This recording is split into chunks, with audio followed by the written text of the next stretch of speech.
Hello, everybody, and welcome into Commodity Culture, where our goal is to make you a better investor in the commodities sector. My name is Jesse Day, and on today's show, I am beyond excited to be welcoming Maxime Bernier to the program, the founder and leader of the People's Party of Canada, and the only leader in Canada who was calling out the madness of the pandemic restrictions in that country, going so far as to be arrested for standing up for the rights of the people.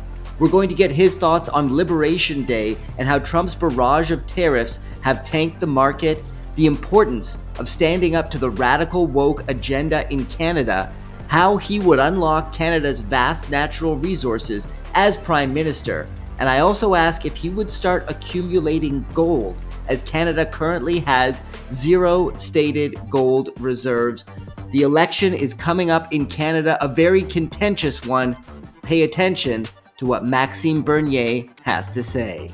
Maxime Bernier, it is a great honor to have you here on Commodity Culture. You were, as I was mentioning before we hit record today, one of the only rays of hope during the pandemic madness that occurred in Canada. Actually caused me to leave Canada in 2021 to relocate where I am here in Serbia. I want to talk about that a little bit later, but I want to start with the big news of the day, which of course is Liberation Day. Trump's tariff barrage. It's tanked markets. Everybody's up in arms about it. A lot of the other politicians in Canada are talking tough about fighting back against Trump and going into some kind of all-out trade war. I know that you have a different stance about this. First of all, give me your reaction to Liberation Day, the aftermath of it, and what you think is the best way moving forward for Canada to deal with that on a policy basis. Yeah, thank you for asking. And yes, I'm very pleased to be with you. That's a nice opportunity to be able to speak to your viewers about the People's Party and what we want to do as a new populist political party in Canada. But speaking about, these tariffs, actually, the end goal of President Trump is to bring back the manufacturing sector in the U.S.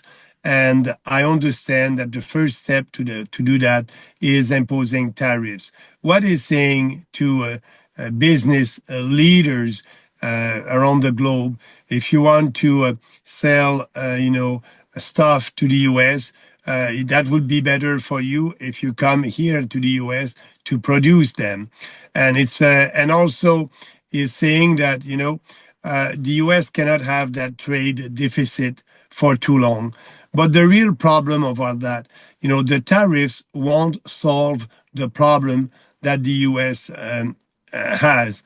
The problem is the fact that the U.S. dollar is the world's reserve currency. So everybody is using the U.S. dollar for international transactions.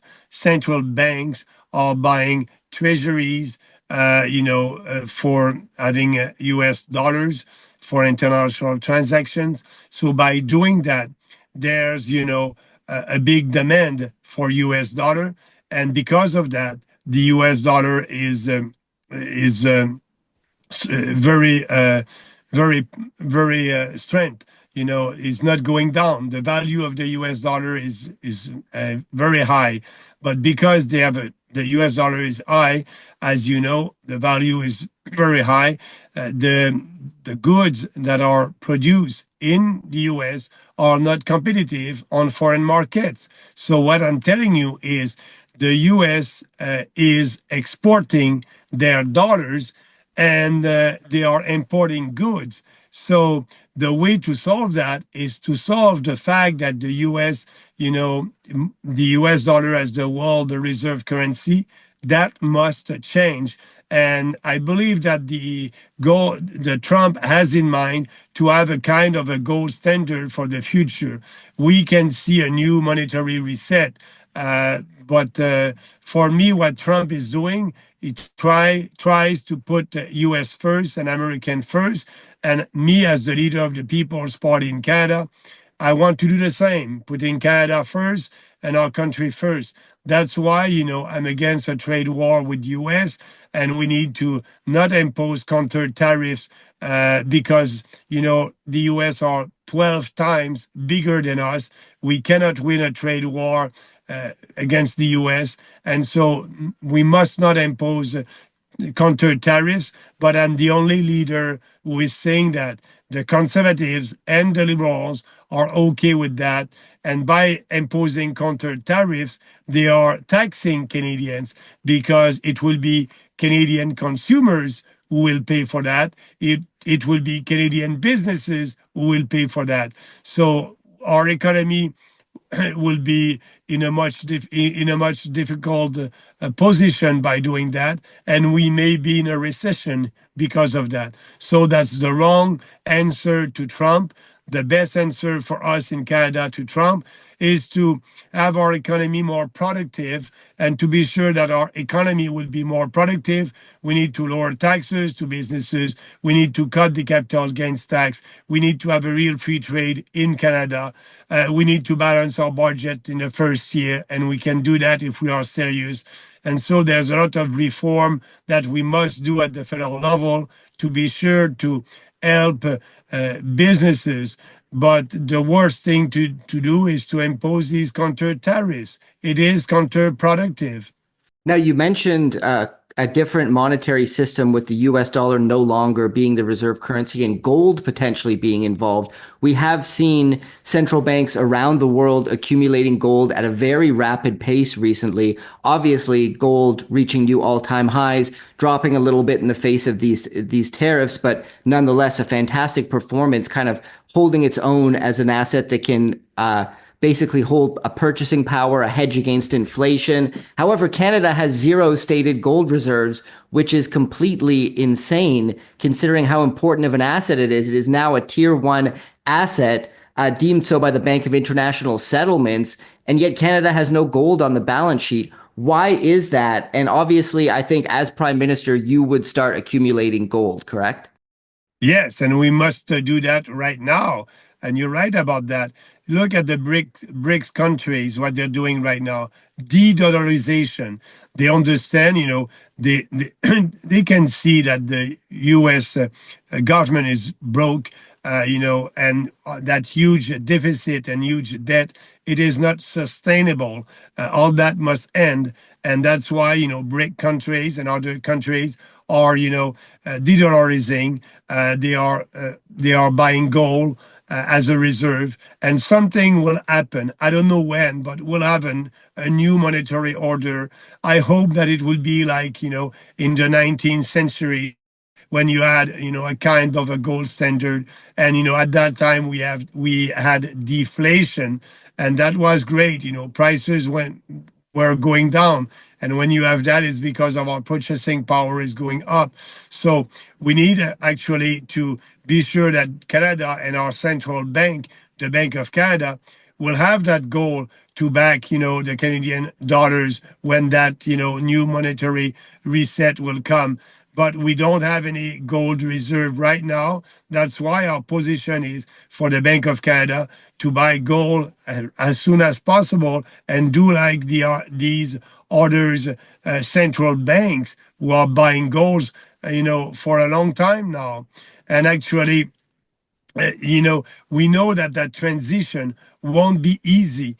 If the U.S. dollar is going down, they will have inflation in the U.S., but that's the cost to pay for that realignment.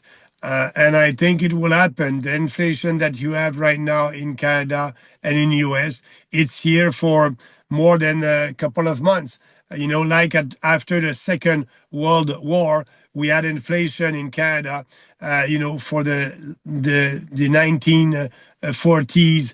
We had inflation between 2% to 6%, just to pay for the debt, the debt that we accumulated during the war. That would be the same in Canada and in US. That's why gold is going up, and people are looking for gold for to preserve their purchasing power. So that's the only thing to do.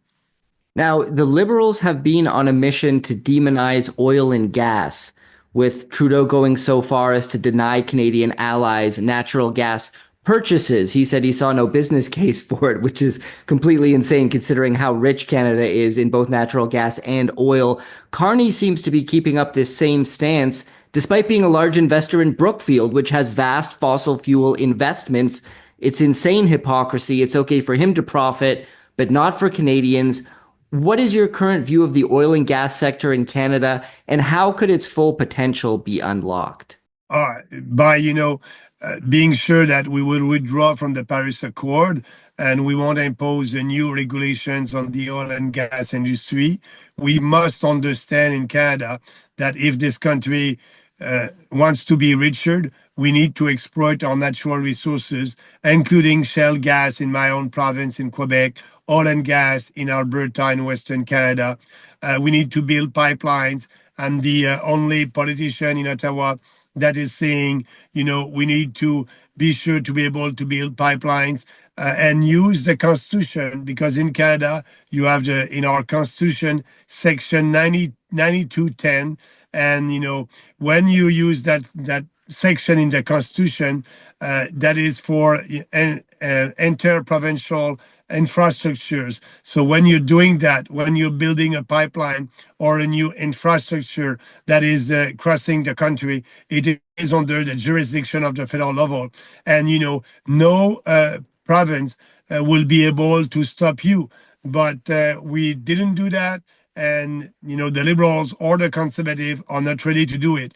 So to be sure that, we will exploit our oil and gas, we need pipelines. We need to take the full jurisdictions in Ottawa on the constructions of pipelines as pan-Canadian infrastructures, using the Constitution to do that, Section 9210. We need to abolish and repeal all the bills that Trudeau did pass against that industry, and that's part of our platform.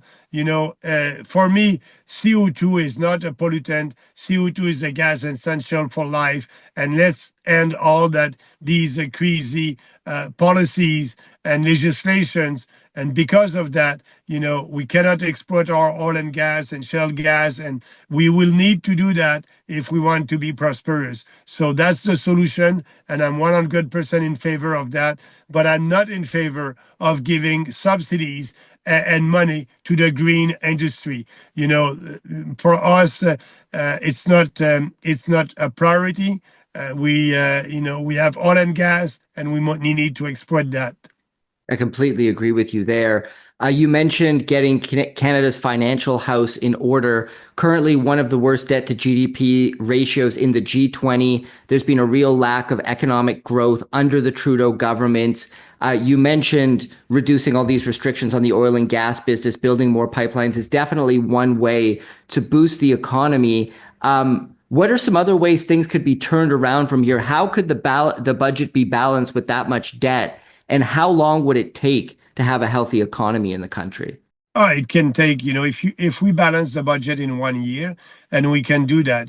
Our deficit of last year was $62 billion. The deficit of this year, it's about $50 billion.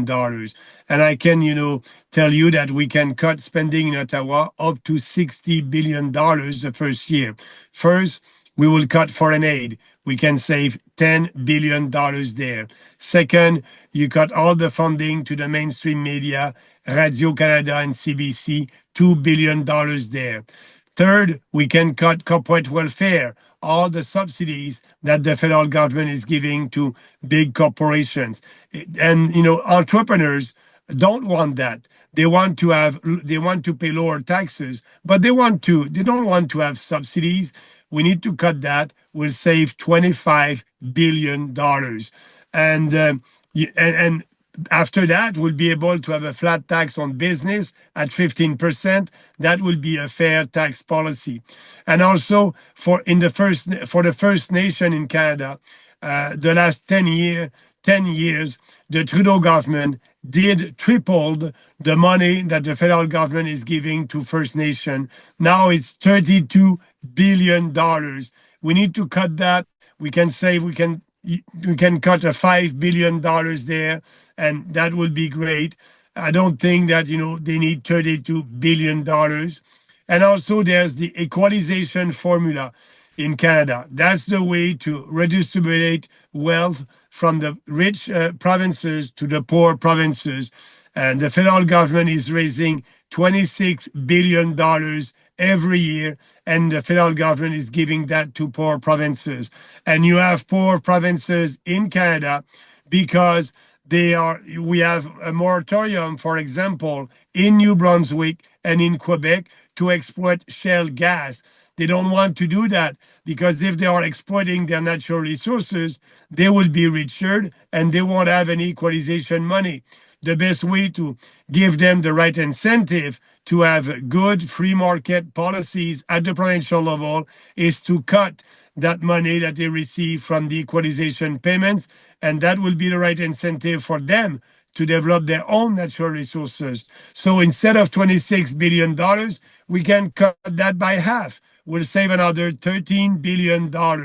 So, and the aid in Ukraine, the federal government gave $20 billion to Ukraine over the last 3 years. We can cut another and save another $5 billion there. So altogether, more than $50 billion. We can do that in 1 year.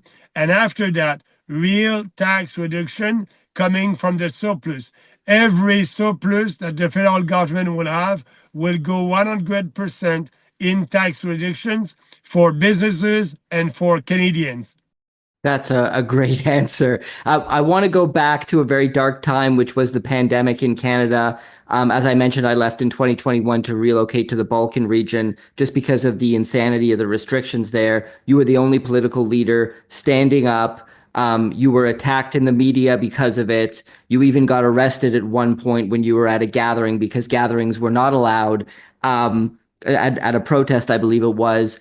Um, why was it that nobody else was calling out this madness? All the other political parties seem to be on the exact same page. I mean, you even saw before the national debates, which for some reason you were not invited to. I believe they said you were spreading dangerous misinformation. At when that happened, I felt like Canada had officially become a banana republic when you start to deny candidates the ability to appear in a debate because of your opinion on what they're saying. I think that's pretty crazy. But nonetheless, you were the only one taking a stand. Even before the debate, all these the leaders got together for a video together and said, everybody, it's really necessary for you all to take the vaccine. I mean, it was completely out of this world.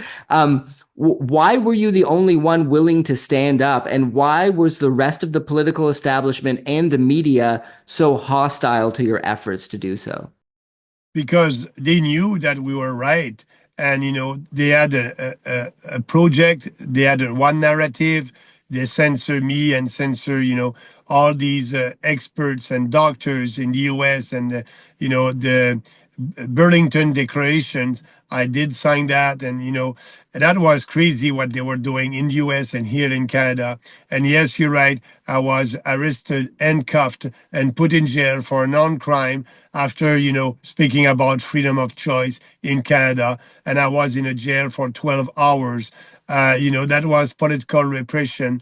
And you're right. We were a banana republic at that time, and because of Trudeau. So why Trudeau didn't respect our constitutions and our Charter of Rights is because he used fear and propaganda to manipulate the public opinion and with the media.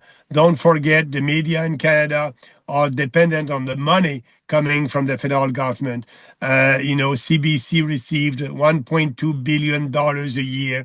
And, at that time, the federal government gave a lot of money to these mainstream media to do advertising and promote, their narrative. And, if you are in the opposition, and your goal is to be in government, and if you see that in the polls there's 60% of the population who agree with that because they've been manipulated, you just want to please them because you want to have their support. And the conservative, the liberals, they were promoting the so-called vaccine.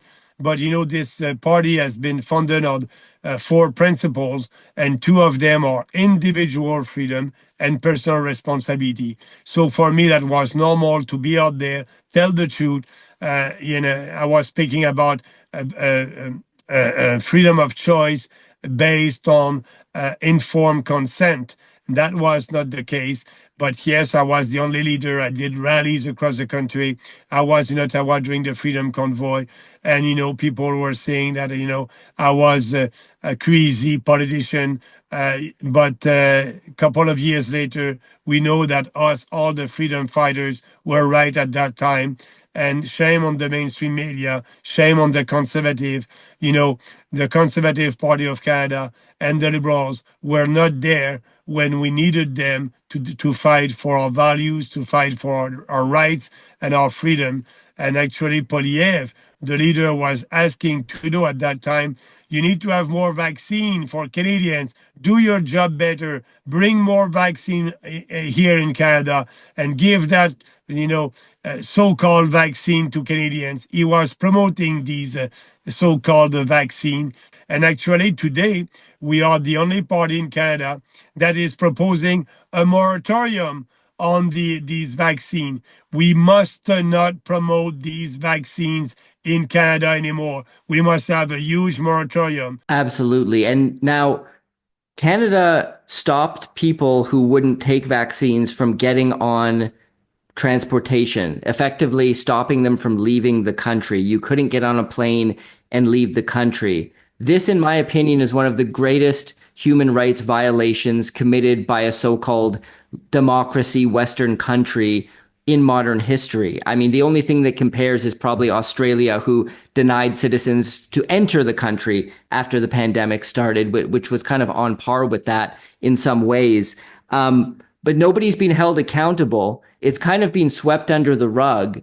And my concern in Canada is the people themselves, because a lot of people either A, thought that that was the right thing to do, or B, have kind of swept it under the rug themselves and forgotten about it. They don't want to admit that it happened, or they just went along to get along. But the fact that this isn't being called out right now, Pierre Poilievre claimed to ally himself with the Freedom Convoy. He did support them eventually, but why is he not speaking up about this? This is a major thing, and until Canada is able to reconcile and is able to come to terms and hold people accountable, it seems very difficult for the country to move forward. I wonder what your thoughts are there. No, you're right. We need to have a public inquiry of everything that happened at that time, and the members of parliament must be able to ask questions, to bring experts in a commission, and doing that public inquiry about what happened in our country during that time. I want these politicians to be responsible of their actions. As you know, also Trudeau did invoke the War Act, the how do you call that? The Emergency Powers yeah, Act, yeah. thank you, emergencies power, but that was not legal. We had, a judge who said that I think a couple of months ago that was illegal, unconstitutional. So we need to have, a real inquiry that will look at all that, and these people must be responsible. But what they want to do, they want to turn the page. They want us to forget, but we won't forget. The People's Party will be there to be sure that these people will be accountable. And, because what they did to us was not in line with our values, not in line with our Constitution, not in line with our Charter of Rights. It was illegal, unconstitutional, and it was also, they used the power like an authoritarian government. That's what they did. And actually, I was not able, me, to travel across the country before the last general election in 2021. I'm a politician. I must be able to travel across the country, meet our people, building organization, but I was not able to do that. And I did fight these vaccine passport before the court. Sorry. And we didn't win, but we tried. Yeah, definitely a shame, and I do hope to see those people held accountable. I do want to touch quickly on the woke agenda that has infiltrated Canada, the whole LGBTQ plus movement. I mean, I'm all for freedom of choice and all lifestyles and ideologies. I actually have no problem whatsoever with it. But it's being forced down people's throats for a long time, and now it is affecting the children because we are starting to see this insane gender transition surgery being performed on minors. A lot of other crazy things like teachers asking the kids, do you want to be a boy or a girl? A lot of stuff going on in the education system, trying to push the parents out of being a part of that. Why has this happened? And it's now being used as kind of a tool of political control by the liberals and other parties as well who want to push this ideology on people. What are your thoughts on that, and how can that be turned around in your view? By telling the truth, to Canadians, the Liberals and the Conservatives did vote for the Bill C4. That's the bill, the mutilation of children. That's the bill. And they did that unanimously in the House, in the Parliament. And so that's the bill where, if you have a kid who suffer from gender dysphoria and you want to help your child, sorry, to be better, it is illegal. You don't have to, you can be, 5 years in jail for that. That bill is a crazy bill. The bill that is allowing mutilation of children. For us, our position is simple. All that must be illegal. We will repeal that bill. And if a doctor or a nurse is speaking to a kid about transitioning, that must be criminal. That must be illegal. That's the indoctrination of our kids. And you can do what you want with your body at 18 years old, but you cannot mutilate the body of kids before 18 years old. If you're an adult and you want to mutilate your body, go for it. But there's only two sexes, and actually, these establishment politicians don't want to tell the truth that there's only two sexes and not 52 genders. They don't want to say that. We just need to be out there. That's the basic reality of life, and people are fed up with that. Canadians understand. The common sense is prevailing in Canada now, and I think that promoting that ideology and that bill C4 in the next government, we're gonna push very hard for that bill to be suspended and not enforced anymore, because it's a crazy and radical ideology that is hurting our society. It is working against the family values, and if a kid's thing that is having gender dysphoria, we can we can solve that. Maybe that kid will be a lesbian or an homosexual, but we need to tell kids that there's no kids born in a wrong body. That does not exist. And so we are doing that. Our platform is very clear about that woke and trans ideology that is killing our society.